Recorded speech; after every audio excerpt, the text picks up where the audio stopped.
no sellel maailmas siin ei ole mitte ainult üks maailmameister, siin on neid palju ja Kirt, ma segan siin, tere. Tõelised spordimehed on kohal. Me täna ei räägi kettaid, me räägime bowlingust. Kui palju sina bowlingut mängid?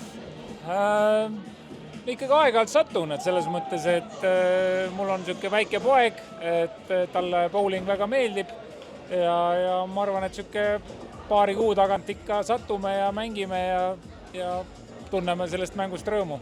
No kui su pojale väga meeldib, ma pean kohe küsima, no see bowlingusaal siin on ikka täiesti teistsugune kui see, mida tavaliselt filmides näidati või ette kujutasid. Rahulik ruum, vaikne, ainult kostab see kolin, siin on täielik siuke möll ja trall. Mis sa arvad, kuidas su pojale selline üritus meeldib?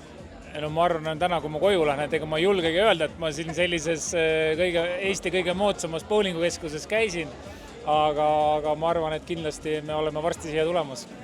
Kuidas sa üldse arvad, kas sellist spordialal nüüd edendada siin Eestis? Kas see võiks olla selline Eesti rahvasport, uued bowlijad üle maailma lammutamas erinevates kohtades ja tuues see näiteks see maailmameistrivõistlused siia samasse ruumi tagasi?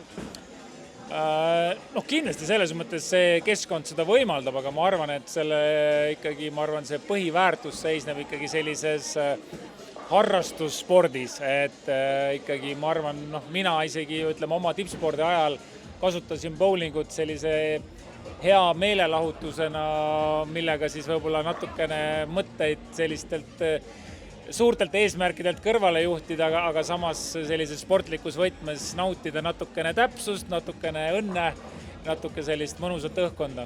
Kirt, aga kas sina oleks ka see üks mees, kes võtaks kätte, sa räägid, et sa võtad aega maha siin, et läheks kohe hommikumantlis, paterdaks sinna spaasse, mõnuleks, tuleks tagasi, teeks meestega korraliku mängu ja siis läheks lastega veel ujuma?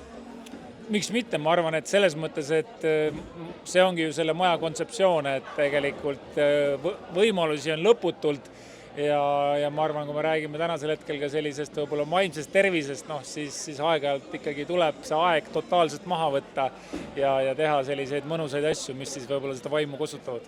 Suur aitäh, ma ei sega sind, head mängu sulle! Aitäh!